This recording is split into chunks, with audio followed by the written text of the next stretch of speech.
오늘 GTX-B 얘기 먼저 할게요. 이 얘기를 왜 드리는지는 조금 이따 다시 말씀드리기로 하고, GTX-B에 대해서 다시 오늘 기자회견을 했습니다.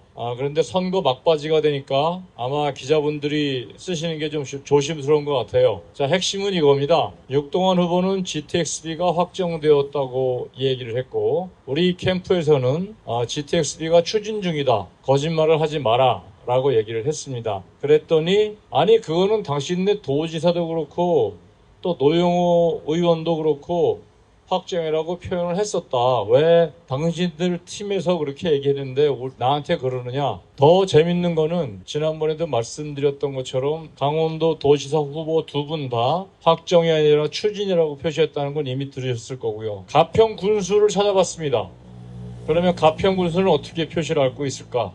거기 가평을 지나가니까 민주당이나 국민의힘이나 가평군수 후보 모두 어떻게 표시했겠습니까? 추진이라고 표시가 되어 있습니다. 육동환 후보 말고는 모든 후보가 다 추진이라고 이야기를 하고 있는 겁니다. 그런데 본인만 자기한테 맞는 자기 구미에 맞는 문서를 끌어다가 확정이라고 주장을 했던 것입니다. 성경에 이런 말이 있는지 모르겠지만 옛말에 악마도 필요하면 성경을 인용한다고 합니다. 저는 이런 자기 구미에 맞는 부분적인 발췌 인용이야말로 우리 국민과 시민을 속이는 전형적인 수법이라고 생각합니다. 저는 이 문제는 나중에 법 위반 소지가 크기 때문에 아마 다시 다루게 될 거라고 생각합니다. 두 번째, 일동 후디스 건을 말씀드리겠습니다. 제가 다시 한번 찾아봤습니다. 제가 뭐라고 질문했는지 토론회 때요. 그랬더니 이렇게 질문을 했더라고요. 육 후보님께서 실제로 유치한 기업들 중에 기억나는 거 몇 개만 좀 말씀해 주세요. 라고 말씀을 드렸습니다. 그랬더니 17개 정도 기업을 유치했는데 다 기억은 안 나지만 대표적으로 일동 후디스가 있습니다. 이런 식으로 말씀을 했어요. 후보께서. 그럼 여러분들 이 말씀을 들으면 어떤 생각이 떠오르시나요? 일동 후디스가 원래 있었는데 공장을 확장한 걸로 생각하십니까? 아니면 없던 기업을 갖고 온 걸로 생각하십니까? 당연히 없던 걸 갖고 왔다고 생각하시겠죠? 그게 우리 국어이고 상식입니다. 그런데 놀랍게도 일동 후디스는 2008년에 이미 춘천에 와 있었습니다. 그리고 육 후보가 착각했던 그 부분 3공장 증설조차도 MOU는 전임 이재수 시장 때 썼던 것입니다. 자, 그랬더니 MOU는 의미가 없고 실질적으로 국비를 확보해서 보조금을 지급하고 하는 행동은 다 육동환 후보 시절에 일어났기 때문에 실질적으로 유치한 거나 다름없다. 라고 또 얘기를 합니다. 그래서 저희가 누굽니까? 또 찾아봤습니다. 그랬더니 육동환 후보가 시장이 되고 나서 얼마 안 있어서 기업 유치했다고 발표를 했는데 그게 MOU였습니다. 그러면 전임 시장이 MOU 쓴 거는 그냥 요식행위고 본인이 MOU 쓴 거는 기업 유치입니까? 이거야말로 어제 말씀드린 것처럼 내가 하면 로맨스, 남이 하면 불륜입니다. 저는 이러한 응답이 나오는 것에 대해서 육 후보와 그 캠프에 대해 상당히 실망을 금할 수 없고요. 어쩔 수 없이 이에 동참했겠지만 혹시 이에 관여되었을지도 모르는 관계자분들께도 정말 실망을 금할 수가 없습니다. 제가 이 문제를 어제에 이어 또 그저께에 이어 계속 말씀드리는 이유가 있습니다. 정직성에 대한 이유입니다. 우리 선출직들은 정직해야 됩니다. 제가 제 힘을 가지고 돈을 버는 게 아니고 고마워요. 국민의 세금으로 업무를 수행하는 것이기 때문에 선출직은 정직해야 됩니다. 그리고 깨끗해야 됩니다. 깨끗해야 된다는 것은 조금 전에 한기호 의원께서 여러 차례 강조하셨죠. 정직해야 된다는 이유는 그렇습니다. 우리가 일을 하다 보면 잘못할 수 있습니다. 어떻게 사람이 다 틀리지 않고 일을 할 수 있겠습니까? 학교에서 100점 받는 것도 어렵습니다. 그러면 잘못했으면 잘못했다고 이실직고 하면 됩니다. 그리고 왜 그런 일이 생겼는지 다시 한번 살펴보고 다시는 그러지 않도록 체제를 고치면 됩니다. 그래야 기업이건 지방자치제도건 국가건 발전이 있는 겁니다. 잘못을 잘못으로 인정하지 않는 사람이나 집단은 결코 발전을 할 수가 없습니다. 여러분들 우리 고등학교 때 오답노트 만드셨죠? 오답노트를 왜 만듭니까? 내가 틀린 거 다시 한번 보고 또 틀리지 말아야지 하고 만드는 게 오답노트입니다. 현 육동환 후보는 오답노트가 없습니다. 왜냐? 본인은 완전 무결하기 때문이죠. 저는 이것이 우리 춘천의 발전을 가로막는 근본 원인 중에 하나라고 생각합니다. 오랜 기간 동안 행정만을 해왔기 때문에 좋은 기업을 유치하고 큰 흐름을 볼 수 없고 적극적인 투자를 할 수 없다는 것에 대한 단점은 뭐 그럴 수 있다라고 생각합니다. 사람을 잘 쓰면 보완할 수 있겠죠. 그러나 나는 무오류고 무결점이다. 그러므로 내가 하는 것은 모든 것이 옳다. 그러므로 나는 너희들 얘기 듣지 않을래. 라는 자세를 갖고 있다면 어떠한 지자체도 어떠한 사람도 더 이상의 발전은 기대하기 어려운 것입니다. 저는 그 점이 가장 걱정이 됩니다. 자, 이제 춘천 이야기를 말씀드리겠습니다. 이러한 사람이 다시 시장으로 재임한다면 춘천의 발전은 어떻게 될까요? 스스로 무결점의 사나이임을 자청하는 사람이 다시 시장 자리에 앉는다면 과연 시민들의 지적과 아픈 이야기를 받아들여서 시를 발전시킬 수 있을까요? 없을까요? 저는 그 점이 걱정이 됩니다. 그래서 지금 육동환 후보는 불통시장이라는 별명도 얻고 있지 않습니까?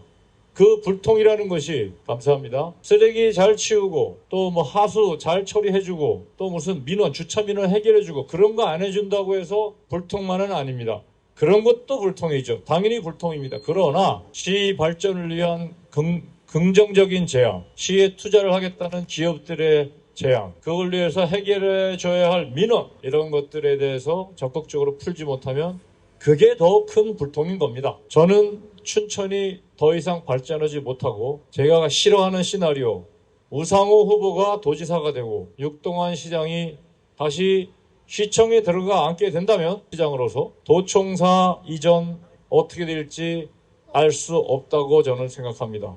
이것은 이미 우상호 후보도 본인 입으로 얘기했어요. 재검토해보겠다고. 자, 이게 변수 1입니다. 변수 2 말씀드릴게요. 원주는 37만, 38만을 거쳐서 50만 우리보다 빨리 갈 수 있습니다.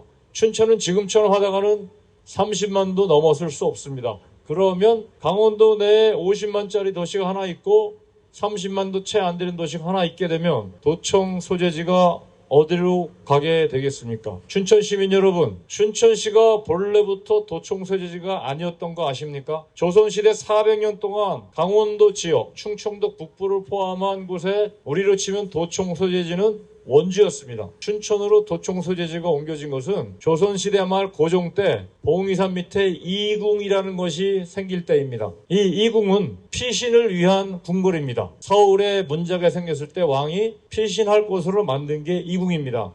물론 지금은 터밖에 없죠. 그때부터 고종은 한 번도 이궁에 온 적이 없어요. 왜 춘천을 이궁으로 삼았냐 하면 춘천이 분지이고 진입로가 좁아서 방어하기 유리했기 때문이라는 설이 있습니다. 그럴듯합니다. 아마 맞을 겁니다. 왕이 계실 궁궐이 춘천에 있기 때문에 이때부터 춘천의 위상이 행정적으로 무척 커진 겁니다.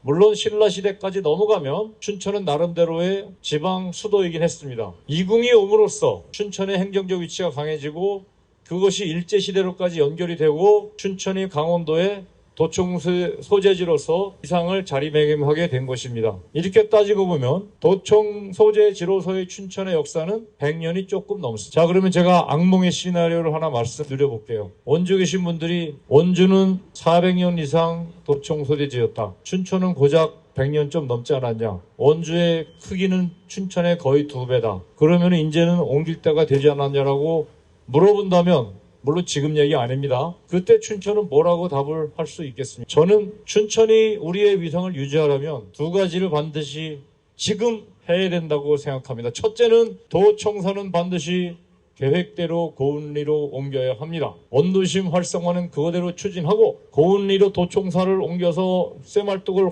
확실하게 박아나와야 도청 소재지로서 춘천을 유지할 수 있습니다.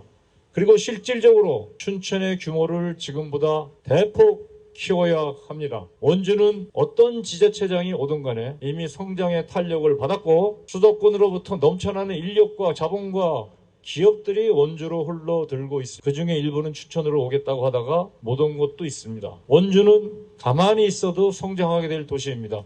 춘천은 그렇지가 않습니다. 춘천은 우리가 성장을 위해 노력을 해야 됩니다. 노력을 하지 않으면 춘천은 성장할 수 없습니다. 그것은 여러분들이 이미 보아왔던 사실입니다. 강원도 도청 소재지로서의 춘천의 위상, 또 이 위상이 중요한 것은 우리 아들, 딸들, 손자, 손녀들이 잘 살고 편안하게 살 수 있는 도시로 만들어지기 위한 필요 조건이 도청 소재지로서의 성장이라고 말할 수 있는 것입니다. 여러분, 지금이야말로 절체절명의 시기입니다. 저 정광열은 경제부지사를 그만둔 지 이제 딱 1년 됐습니다. 삼성전자를 떠난 지 이제 4년 됐습니다. 저에게 다음 기회는 없을지도 모릅니다. 제가 어떻게 마음을 먹건 간에 제가 갖고 있는 수도권의 인맥들, 그 다음에는 어떻게 될지 알 수가 없습니다. 여러분, 밥은 따끈따끈할 때 드셔야 됩니다. 정광요리가 지금 가장 따끈따끈한 밥입니다. 이거 놓치면 언제 따끈한 밥이 올지 아무도 알 수 없습니다. 이번에 한번 얼굴 알렸으니까 다음에 나오면 되겠지. 다음에 써주면 되겠지. 빛의 속도로 변화하는 이 시대에 말이 안 되는 소리입니다. 다음에는 기업인 출신 절대 오지 않을 가능성이 되게 높습니다. 왜냐? 저를 봤거든요. 저 동네는 가서 고향을 위해서 해보려고 해도 뭐가 안 돼. 그럼 내가 왜 그 고생을 해야 돼? 이렇게 될 수 있습니다. 여러분, 특히 여러분, 혹시 당이 싫더라도, 혹시 저희 빨간색이 싫더라도 춘천을 위해서 새로운 물에게, 제가 싫더라도 기업인 출신에게 한번 기회를 줘보십시오. 어떻게 시가 달라질 수 있는지 한번 기회를 줘보십시오. 시를 변화시킬 수 없다면, 긍정적인 방향으로 성장시킬 수 없다면 그 책임은 제가 지겠습니다. 저는 저 홀몸이 아니라 춘천을 떠나서 글로벌하게 또는 수도권에서 또는 전국에서 딱 받고 있는 우리 춘천 출신들 인재들의 모든 관심을 지금 받고 있는 저입니다. 그분들이 고향을 위해서 헌신할 준비를 하고 있습니다. 춘천 시민 여러분들께서 저를 받아주신다면 그분들도 용기를 가지고 고향으로 다시 돌아올 것이고, 이와 함께 수많은 인맥과 자본과 기업이 몰려들기 시작할 것입니다. 여러분, 저는 저 일 개인이지만 저를 미워하시더라도 제 뒤에 있는 비슷한 종류의 춘천 출신 인재들을 생각해 주십시오. 제가 시장이 된다면 그분들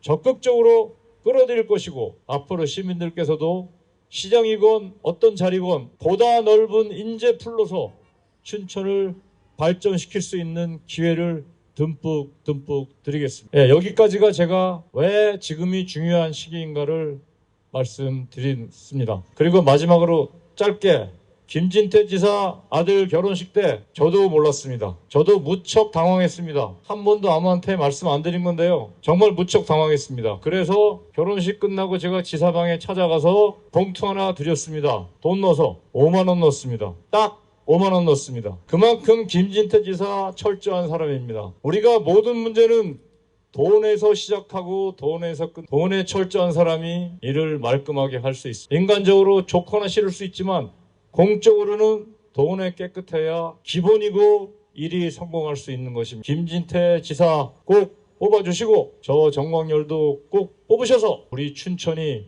강원도 중심도시로서 도청 소재지라는 명분뿐만 아니라 실질적으로 경제적으로도 융성한 그런 도시가 될 수 있는 계기를 만들어 주시기 바랍니다. 긴 이야기 들어주셔서 감사합니다.